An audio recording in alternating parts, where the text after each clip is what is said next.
Të nderuar teleshikues, kemi kaluar tani në hapësirën e intervistës dhe do të flasim pikërisht për zgjedhjet presidenciale franceze, raundin final që po zhvillohet në këto momente. Është bashkuar me mua në studio Milena Harito, ministre për Inovacionin dhe Administratën Publike, cilën e falenderoj për prezencën, po natyrisht duke qartësuar se opinionet që do t'jap ajo sot nuk janë qëndrime zyrtare të qeverisë, por mendimet të saj. Zonja Harito, të falenderoj për prezencën tuaj në studio. Faleminderit për ftesën. Franca po zhvillon në këto momente e raundin e dytë dhe final të zgjedhjeve presidenciale franceze, duke parë rrethanat aktuale kontekstin në të cilin ndodhet jo vetëm Franca, por edhe Europa, sa të rëndësishme janë këto zgjedhje për Francën? Këto zgjedhje janë vendimtare për Europën në radhë parë. Pra, unë e kam shprehur dhe në raundin e parë të zgjedhjeve, ku le të themi risku për Europën do të ishte që në dy kandidatët që kalonin në balotazh të ishin dy kandidat anti-europian dhe në këtë rast Europa nuk do të kishte rezistuar. Bashkimi Evropian, le të themi, nuk do të kishte ekzistuar më, do të ishte shumë e vështirë të ekzistonte mbas Brexitit, nëse dhe Franca si vend fondator i Bashkimit Evropian do të tërhiqej nga Bashkimi Evropian. Dhe kjo do të kishte pasoja shumë të rënda për gjithë kontinentin, sigurisht për vendet e Bashkimit Evropian, për vendet e Ballkanit, për gjithë kufijt e kontinentit, pra është një situatë që është shumë e vështirë ta imagjinojmë sot. Për fat të mirë, në këto momente që flasim, ky risk është shumë i ulët, sepse sondazhet në Francë tregojnë që kandidati Emanuel Macron fiton me mbi 60% të votave. Është e vështirë që sondazhet të gabohen kaq shumë, pra praktikisht e pamundur, kështu që pra në këtë moment që flasim, me shumë gjasa, presidenti i Francës do të jetë Emanuel Macron, i cili është shumë pro-europian, dhe vetëm kaq, është jo për më pak Europë, por për më shumë Europë, dhe kjo është shumë e rëndësishme edhe për ne. A do të jetë një test i vërtetë të votimi sotëm për Francën? Franca ka kaluar disa herë këtë lloj testi, pra risku i ekstremizmit ka qenë prezent në 20 vitet e fundit në Francë në mënyrë të vazhdueshme. Ky risk e kemi parë edhe në vende të tjera të Europës, zgjedhjet në Holland para pak kohësh paraqisnin po këtë lloj risku, pra në situatën ku jeton Europa, është bërë lehtë për lëvizjet ekstremiste, populiste, të bindin njerëzit që ka zgjidhje të thjeshta dhe që zgjidhja e thjeshtë është të mbyllësh kufit, të izolohesh dhe të kthehesh në atë botën e ëndrruar siç ishte më parë. Gjë që është jo vetëm e pamundur, por edhe shumë e dëmshme. Bota zhvillohet vetëm atje ku ka lëvizje, ku ka gjallëri, ku ka ndryshim, ku ka njerëz nga kultura të ndryshme, dhe historia e zhvillimit botëror ka treguar këtë në të gjitha rrethanat. Dhe ne në Shqipëri jemi prova më e mirë, sepse ne e dim shumë mirë se çdo të thotë ti je një vend izoluar, çfarë varfërie dhe mungesë zhvillimi sjell kjo. E kemi jetuar këtë gjë për më shumë se 45 vjet, kështu që jemi një laborator i gjallë për atë çfarë do të thotë izolim. Për fat keq, për shkak të njësër situatash, problemesh në disa vende europiane, është bërë lehtë të dëgjohet ky lloj tingulli dhe risku i ekstremizmit është gjithmonë prezent. Por a do të ishte një goditje ndaj ekstremit të djathtë, por edhe ndaj populizmit një fitore sotme e liberalit Emanuel Macron? Unë kam bindjen që Franca... Në rast se do ta cilësojmë rrezik populizmin. Unë kam bindjen që Franca do të vazhdojë të mbetet, ashtu siç ka qenë prej më shumë se 2 shekujsh, djepi i iluminizmit. Të mos harrojmë që në Francë ka lindur ajo motoja barazi vllazëri, liri, e cila ka ndriçuar pastaj të gjithë kontinentin evropian dhe është shumë e rëndësishme që Franca të vazhdojë të japi këtë mesazh që gjërat bëhen bashkë dhe jo kundra njëri tjetrit. Zonja Harito, do doja mendimet tuaja në lidhje me dy kandidatët dhe do të filloj nga kryesuesi, paktën sipas sondazheve dhe duke marrë për bazë raundin e parë. Emanuel Macron, një kandidat jo i panjohur në politikën, pasi vjen si ministër nga radhët e presidentit Hollande, megjithatë ka premtuar se do të sjellë një ndryshim drastik në skenën politike franceze. A ka nevojë Franca për një ndryshim të tillë drastik? Franca është një vend relativisht i vështirë për të reformuar. Unë kam jetuar dhe punuar mbi 20 vjet atje dhe ka pasur shumë tentativa reformimi. Është e vështirë, demokracitë e konsoliduara nuk është e thjeshtë që të bëjnë reforma. Emanuel Macron është në spektrin politik francez diçka më afër qendrës, pra le të themi qendër e majt, dhe ka angazhuar në programin e tij politika më liberale, për të cilat mendimi im është që Franca ka nevojë. Pra Franca ka nevojë të modernizohet, ashtu siç ka nevojë të gjitha vendet, por në kuptimin tim Gjermania në 20 vitet e fundit e ka bërë këtë proces modernizimi, ndërsa Franca ka patur më shumë vështirësi që ta bëjë, gjë që shpjegon ndoshta dhe rritjen e populizmit dhe të ekstremizmit. Për disa dekada ndodh për herë të parë që dy partitë e mëdha të mbeten jashtë raundit final të zgjedhjeve presidenciale. A është ky një tregues i kësaj nevoje për të patur ndryshim skenën politike? Ky është në radh të parë një tregues i faktit që është më e lehtë të dëgjosh premtime që vinë nga njerëz jashtë sistemit, se sa të pranosh vështirësinë e reformimit të sistemit. Pra, le të themi, është dhe çështje mesazhi politik, është padyshim edhe një sinjal që dy partitë e mëdha franceze, Partia e Majt dhe Partia e Djathtë, kanë nevojë dhe ato të reformojnë elitat e tyre, të reformojnë leadershipin e tyre, të ndërmarrin më shumë reforma me më shumë guxim, sepse njerëzit këtë presin, dhe sigurisht që është një tregues i situatës së atjeshme. Po të flasim për politikat e Macron, ai ka premtuar shkurtimin e 160.000 vendeve të administratës publike. Ju jeni dhe ministre për administratën publike. Me këtë shkurtim ai pretendon të kursej 60 miliardë euro, të cilat më pas do të injektohen në ekonomi dhe duke ulur kështu nivelin e papunësisë në nivelin 7%. Besoni se do të jetë e suksesshme kjo politikë? Është një politikë padyshim e nevojshme, padyshim do të jetë e vështirë për të realizuar dhe të mos harrojmë që çështja që do të vijë menjëherë pas zgjedhjes presidenciale do të jenë zgjedhjet parlamentare dhe Emanuel Macron, duke mos qenë i mbështetur nga një parti e madhe, do të ketë vështirësitë e veta për të ndërtuar sistemin qeverisës. Por padyshim reforma e administratës është shumë e nevojshme në Francë dhe këtu mund bëj edhe një krahasim me situatën tonë. Shqipëria ka një administratë shumë të vogël, ka fatin që per capita, për frym, të ketë një administratë shumë të vogël në numër, 90.000 gjithsej, më e vogla me disa herë krahasuar me vendet e rajonit për shembull. Dhe sfida jonë në reformën e administratës është më tepër shtet, më tepër formalizim, më tepër procedura administrative të respektuara mirë. Sfida e Francës është pak e ndryshme, sepse Franca ka një, do të thoja, burokraci në kuptimin edhe të mirë të fjalës shumë të konsoliduar, procedura shumë të konsoliduara, por padyshim që me kohën bëhen të rënda dhe ka nevojë t'i bëj ato më fleksibël, më të lehta, pra ta modernizoj sigurisht administratën. Dhe një nga masat e propozuara është dhe sigurisht ulja e numrit të njerëzve, që vjen edhe për shkak të digitalizimit masiv, gjë që e pësojnë të gjitha vendet. Pra, duke pasur më shumë digitalizim, sigurisht që shumë procese që më parë bëheshin nga njerëz bëhen automatike dhe është më e lehtë të paksohet numri njerëzve. Gjë që shtron një sfidë tjetër ku do të punësohen këta njerëz. Pra, të mos harrojmë që ajo që është ndoshta thelbi i gjithë bisedës ose i gjithë diskutimit në këto zgjedhje në Francë është fakti që bota është përpara një revolucioni shumë të madh për shkak të teknologjisë informacionit.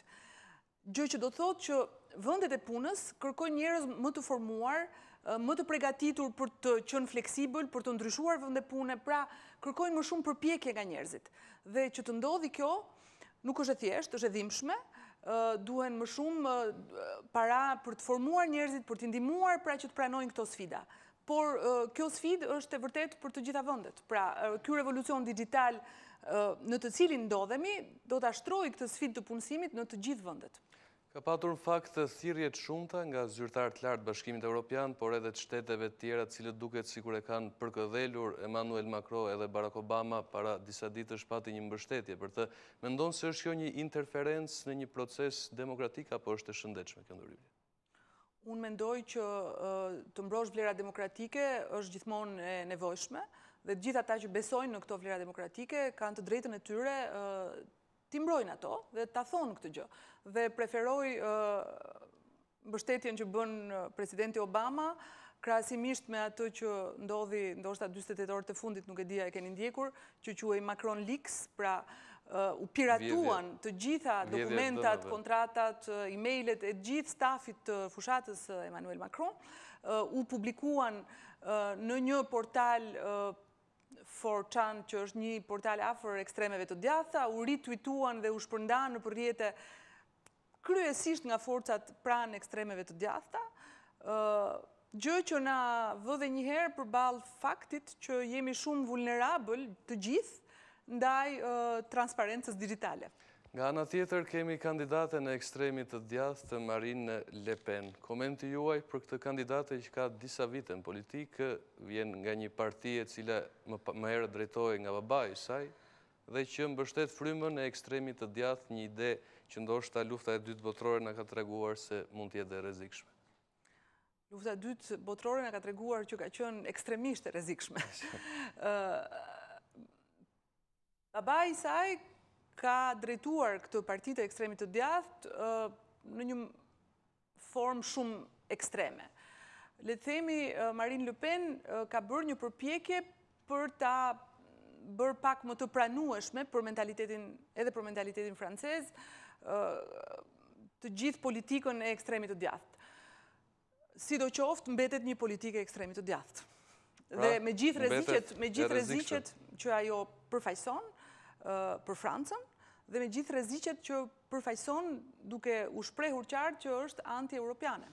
Referendum për çështjen Brexit. Mendon se populli francez është realisht aq i inatosur me politikat e Bashkimit Evropian apo është një mënyrë thjesht për të tërhequr një elektorat që ndoshta ka pak kënaqësi momentale, le të quajmë? Është premtimi më madhor i Marine Le Pen. Sot në orën 20, në orën 8, do ta dim nëse ka një Brexit apo jo. Dhe unë jam e bindur që francezët do të votojnë për Europën dhe për vlerat e tyre që i ndajnë prej 2 shekujsh me gjithë qytetrimin. Të mos harrojmë që Franca dhe Bashkimi Evropian mbeten një vend i ëndruar nga shumica e botës, nga shumica e vendeve të botës. Të gjithë emigrantët që udhtojnë drejt Europës, drejt Bashkimit Evropian, këtë tregojnë, e shohin si një vend, si një hapësirë paqeje, demokracie, mirëqënieje, dhe këto 3 gjëra janë të lidhura bashkë. Paqja, demokracia dhe mirëqënia janë të lidhura bashkë. Do të ishte një tjetër goditje e rëndë për Bashkimin Evropian, mbajtja e një referendumi dhe skenari më i keq, largimi i Francës?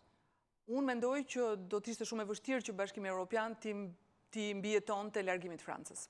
Ndërkohë në politikat e tjera, Le Pen ka premtuar se do t'i rikthej dinjitetin e humbur qytetarëve francezë. Mendoni se kanë humbur dinjitet francezët apo?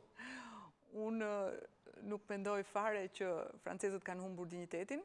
Unë mendoj që francezët, një pjesë e popullsisë franceze dhe Emanuel Macron me shumë kurajo e përballoi këtë gjë në një nga vizitat që bëri në një uzinë javën e kaluar, gjenden pra përpara kësaj bote që është bërë më ekzigjente, më kompetitive, më e frikshme, do të thoja, në kuptimin e përpjekjeve që kërkon nga secili për ta përballuar. Dhe kjo gjë nuk përballohet me slogane dhe me politika ekstreme, kjo gjë përballohet me politika të arsyeshme dhe me investime në edukim. Nuk ka asnjë tjetër shkop magjik që ta zgjidhë këtë çështje. Ndikimi i Gjermanisë mbi Francën nga qenë një çështje tjetër e shumë debatuar edhe në debatin televiziv presidencial, ajsa Le Pen u shpreh se Franca mbas ditës diel do të ketë një presidente femër, që o do të ishte Le Pen ose do të ishte kancelarja Merkel. Mendoni se ndikon aq shumë Gjermania mbi Francën? Ky është një populizëm bazik. Vendimet, kush e njeh funksionimin e Bashkimit Evropian e di që vendimet merren në mënyrë konsensuale nga të gjithë vendet e Bashkimit Evropian. Sigurisht ka një rol motor të Gjermanisë dhe të Francës dhe është e nevojshme që ky rol motor të vazhdojë të ekzistojë dhe ndoshta do duhej që dhe Bashkimi Evropian, i cili është bërë një si tabel sulmi e të gjithë ekstremeve, të reformojë vetveten edhe të zgjerohet, duke pranuar vendet e Ballkanit që janë vende dinamike dhe që kanë dëshirën që të hynë në Bashkimin Evropian, por ndoshta dhe duke ndryshuar institucionet në mënyrë që të jetë më fleksibël për të përgjigjur kësaj kërkese që vjen nga qytetarët e Bashkimit Evropian. Për Tiranën zyrtare, kush do të ishte një lajm më i mirë, fitoria e Macron apo ajo e Le Pen? Do ta them ndryshe, dalja e ose shkatrimi i Bashkimit Evropian e kthen Ballkanin 50 vjet mbrapa. Kjo është qartësisht një vot jo pro Le Pen. Por çfarë cillte fitoria e Le Pen në arenën ndërkombëtare? Shtimin e furtunave, stuhive dhe instabiliteteve, do të thoja. Le Pen ka premtuar gjithashtu marrëdhënie të ngushta me Rusinë. E thyen kjo unitetin e bllokut perëndimor, le ta quajmë në raport me Moskën zyrtare për çështje ndjeshme siç mund të jenë kriza e Ukrainës, konflikti i Sirisë apo edhe sulme të tjera të ndryshme. Le të presim të shohim rezultatin sot dhe të mos na marri dallga e shprehjeve elektorale të orëve të fundit.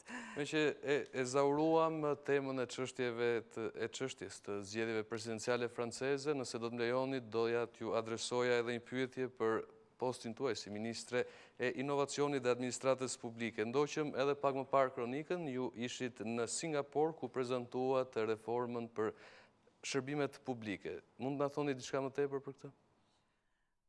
Është një reformë shumë e rëndësishme që ka qenë një nga prioritetet e qeverisë që në fillim, që në vitin 2013, pra kur ne morëm këtë detyrë.